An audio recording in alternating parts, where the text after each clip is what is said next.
Children, today we'll be doing 5th standard social studies. 7th chapter, the advent of the British in India. So in this lesson we will study about the arrival of foreigners on Indian shores. Those are Portuguese, Dutch, French and British. Important events: Battle of Plassey, Battle of Buxar and 1857 revolt. You'll be reading all about this in this chapter. So India was declared a free nation on August 15th, 1947. So India, we got our independence on August 15th, 1947. After a long difficult struggle of freedom. So hangangene namige freedom siglilla. So many freedom fighters together fought for our freedom from Britishers. So the British ruled over the country for 2 centuries. Nearly 2 centuries. 2 centuries in the 200 years. 200 years ವರೆಗೂ ಬ್ರಿಟಿಷರು ನಮ್ಮನ್ನು ಆಳ್ತಾ ಬಂದರು.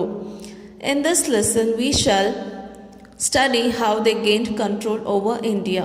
So ಇವರು ನಮ್ಮ India ಮೇಲೆ ಹೇಗೆ ಅವರ ಅಧಿಕಾರನ ಚಲಾಯಿಸೋದಕ್ಕೆ ಬಂದರು ಅನ್ನೋದನ್ನು ನೋಡೋಣ ಈ ಲೆಸನ್ನಲ್ಲಿ.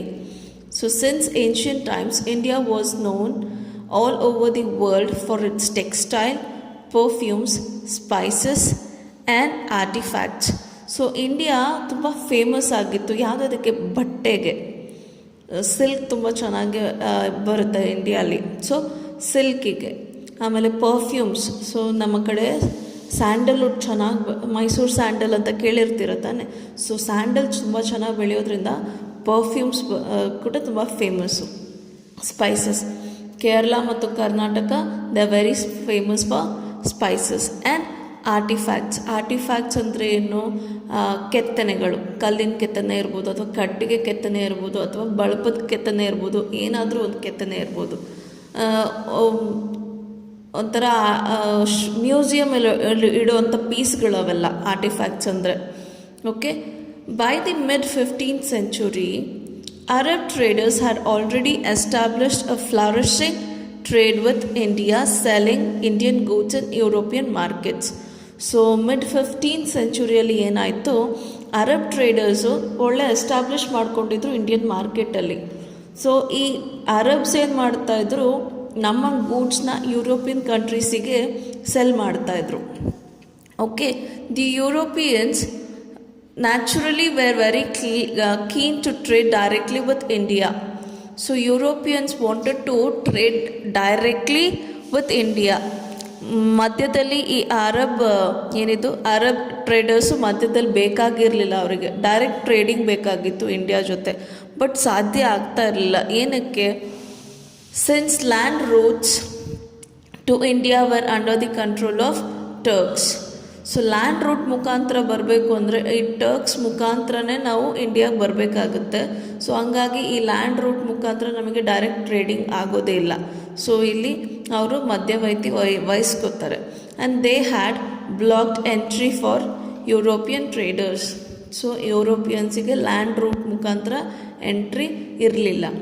So the Europeans thus turn towards the sea as a possible means to reach Indian shores.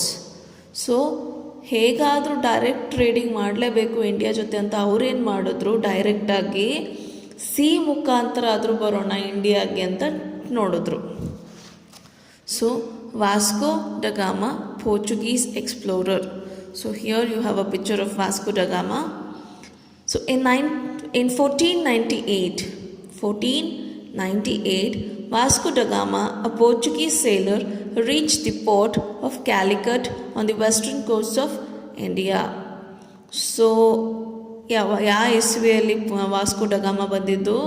1498ಅಲ್ಲಿ ಕ್ಯಾಲಿಕಟ್ಟಿಗೆ ಬಂದರು. So the Portuguese were the first to start trading with India after set up trading centers and warehouses at Cochin. So ಪೋರ್ಚುಗೀಸೇ first trading start ಮಾಡಿದ್ದು ಇಂಡಿಯಾದಲ್ಲಿ. ಅವರು trading centres ಮತ್ತು ವೇರ್ ಹೌಸಸ್ಸನ್ನು start ಮಾಡಿಕೊಂಡ್ರು. So so ಕೊಚ್ಚಿನಲ್ಲಿ ಇದನ್ನೆಲ್ಲ ಸ್ಟಾರ್ಟ್ ಮಾಡಿದ್ರು. Cochin is now called as Kochi. So Cannanore which is now Kannur and Calicut. So ಇಲ್ಲೆಲ್ಲ ಅವರು ಟ್ರೇಡಿಂಗ್ ಸೆಂಟರ್ಸು ಮತ್ತು ವೇರ್ ಹೌಸಸ್ನ ಸ್ಟಾರ್ಟ್ ಮಾಡಿದ್ರು. Next they conquer Goa, Daman and Diu on the western coast of the country. So ಅವರು ಟ್ರೇಡಿಂಗ್ ಮಾಡೋದಲ್ಲದೆ ದಾಳಿ ಮಾಡಿಬಿಟ್ಟು ಅವರು ಈ ಸಾಮ್ರಾಜ್ಯಗಳನ್ನ ಕಾಂಕರ್ ಮಾಡಿದ್ರು, ಅವರ ವಶಕ್ಕೆ ತಂದ್ಕೊಂಡ್ರು. ಯಾವ್ಯಾವ್ದನ್ನ? Goa, Daman and Diu on the western coast of the country. So ಇವೆಲ್ಲವನ್ನು ಅವರ ವಶಕ್ಕೆ ತಂದ್ಕೊಂಡ್ರು. The flourishing trade of Portuguese attracted first the Dutch followed by the British. So first Portuguese ಅವ್ರದ್ದು ಟ್ರೇಡಿಂಗು ತುಂಬ ಚೆನ್ನಾಗಿ ಆಗ್ತಾ ಇರೋದ್ರಿಂದ ನೆಕ್ಸ್ಟ್ ಯಾರು ಬಂದರು? ಡಚ್ ಬಂದರು. ಅವ್ರು ಬಂದಮೇಲೆ ಮತ್ತು ಬ್ರಿಟಿಷರ್ಸ್ ಬಂದರು. And then the French. So ಇವರೆಲ್ಲ ಚೆನ್ನಾಗಿ ಟ್ರೇಡಿಂಗ್ ಆಗ್ತಾ ಇದೆ ಅನ್ನೋದನ್ನು ನೋಡಿ ಮತ್ತು ಫ್ರೆಂಚ್ ಕೂಡ ಬಂತು. However, it was the British who were successful in establishing a strong base in India with their trading company, the English East India Company. So ಯಾರೇ ಏನೇ ಫ್ಲರಿಶ್ ಆದ್ರೂ ಅವರ ವ್ಯಾಪಾರದಲ್ಲಿ ಬ್ರಿಟಿಷ್ ಅವ್ರ ಥರ ಅವರು ಒಂಥರ ಊರ್ಕೊಳ್ಳಿಲ್ಲ ಇಲ್ಲೇನ. ಸೊ ಅವ್ರು ಟ್ರೇಡಿಂಗ್ ಮುಗಿಸ್ಕೊಂಡ್ರು, ಆಮೇಲೆ ಬೇರೆ ಕಡೆ ಹುಡ್ಕೋತಾ ಹೋದರು. ಬಟ್ ಬ್ರಿಟಿಷರ್ಸ್ ಏನು ಮಾಡಿದ್ರು? ದಿ ಈಸ್ಟ್ ಇಂಡಿಯಾ ಕಂಪ್ನಿ ಅಂತ ಸ್ಟಾರ್ಟ್ ಮಾಡಿದ್ರು. Okay, so let's now learn about the East India Company. The English East India Company was set up in the year 1600 with the consent of Queen Elizabeth I. So ಇಲ್ಲಿ Elizabeth one ಅಂದರೆ first queen ಅಂತ ಅರ್ಥ. ಯಾಕಂದರೆ Elizabeth ಅಂತ ಹೆಸರು ಇನ್ನು ಬೇರೆಯವ್ರಿಗೂ ಇಟ್ಟಿರ್ತಾರೆ. ಸೊ ಫಸ್ಟ್ ಎಲಿಜಬೆತ್ತು ಇದನ್ನ ಸ್ಟಾರ್ಟ್ ಮಾಡಿದ್ದು. The queen of England. ಯಾರು ಇವರು? Elizabeth. She is the queen of England. They even acquired permission to trade in India as a set up trading centres in Calcutta which is now called as Kolkata. So ಅವರು permissions ತೊಗೊಂಡು ಬಂದರು, trading ಸೆಂಟರ್ಸ್ನ Calcutta ಅಲ್ಲಿ ಕೂಡ start ಮಾಡ್ತೀವಿ ಅಂತ. ಮಡ್ರಾಸಲ್ಲಿ, ಬಾಂಬೆನ ಈಗ ನಾವು ಮುಂಬೈ ಅಂತ ಕರಿತೀವಿ. ಓಕೆ, ಸೊ ಆಲ್ಮೋಸ್ಟ್ ಅವರು ಎಲ್ಲ ಪೋರ್ಟ್ ಏರಿಯಾಸ್ನ ಚೂಸ್ ಮಾಡ್ಕೊಂಡಿದ್ದಾರೆ ನೋಡಿ. ಸೊ ಸಿ ಮುಖಾಂತರ ಅವ್ರದ್ದು ಟ್ರೇಡಿಂಗ್ ಈಸಿ ಆಗಲಿ ಅಂತ. So from the Mughal emperor Jahangir. So ಇದೆಲ್ಲ ಯಾರ ಹತ್ರ ಪರ್ಮಿಷನ್ ತೊಗೊಂಡಿದ್ದು? ಮುಘಲ್ ಎಂಪರರ್ ಹತ್ರ ತೊಗೊಂಡಿರೋದು. Soon the company set up its first factory at Surat for storing goods and commodities such as cotton, silk, indigo dye, salt, tea and opium. So ಸೂರತ್ತಲ್ಲಿ ಒಂದು ದೊಡ್ಡ store ಮಾಡ್ಕೊಳ್ಳೋಂಥ ಗೂಡ್ಸ್ನ store ಮಾಡ್ಕೊಳ್ಳೋಂಥ ಒಂದು ಫ್ಯಾಕ್ಟ್ರಿನ ಕಟ್ಕೊಂಡ್ರು ಅವರು. ಸೊ ಅಲ್ಲಿ ಏನೇನು ಸ್ಟೋರ್ ಮಾಡಿಕೊಂಡ್ರು? ಕಾಟನ್ನ, ಸಿಲ್ಕ್ನ, ಇಂಡಿಗೋ ಡೈ ಅಂದರೆ ಒಂಥರ ಬ್ಲೂಯಿಶ್ ಡೈ ಅದು. ಆಮೇಲೆ ಉಪ್ಪು ಕೂಡ, ಯಾಕಂದರೆ ನಮ್ಮ India it is a peninsular country.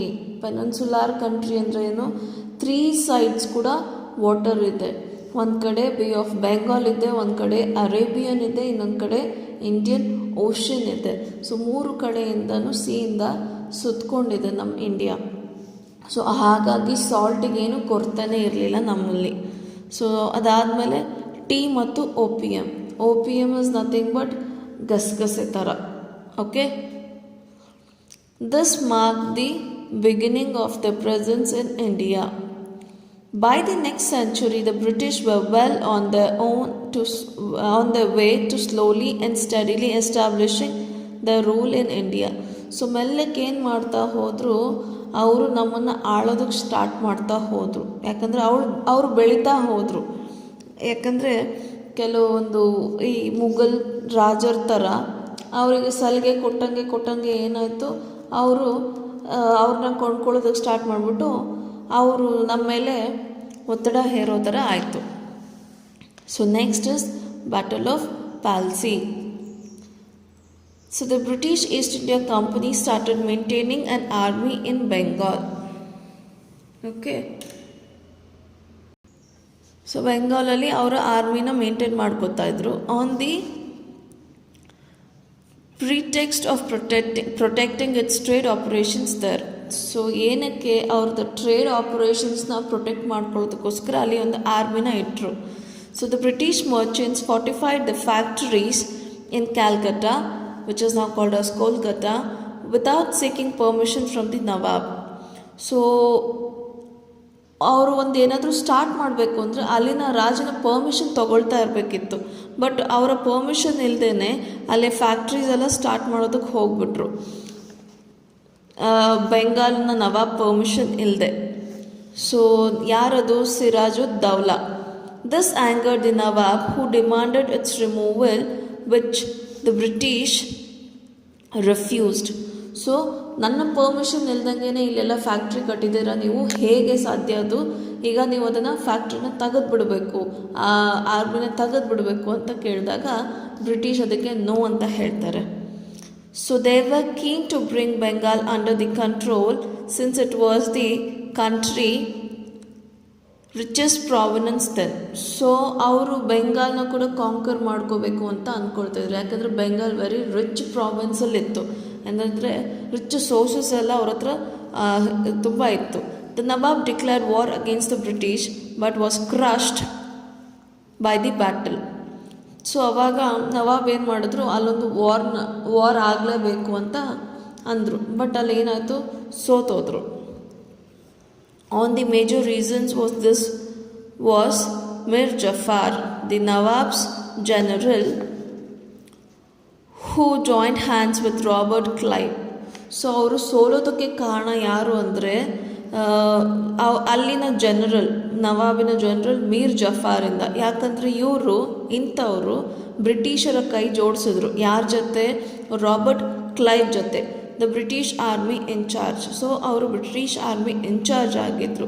This mark the first step of the British towards the rule in Bengal. So ಇದು ಏನಾಯಿತು, ಫಸ್ಟ್ ಸ್ಟೆಪ್ ಆಗೋಯ್ತು ಬೆಂಗಾಲ್ ಕಡೆ ರೂಲ್ ಮಾಡೋದಕ್ಕೆ. So this battle was fought at Plassey in the year 1757. So ಅದಕ್ಕೋಸ್ಕರ ಇದನ್ನ battle of Plassey ಅಂತ ಕರೀತಾರೆ. Okay, in the year 1757. So next ಕ್ಲಾಸಲ್ಲಿ ಕಂಟಿನ್ಯೂ ಮಾಡೋಣ.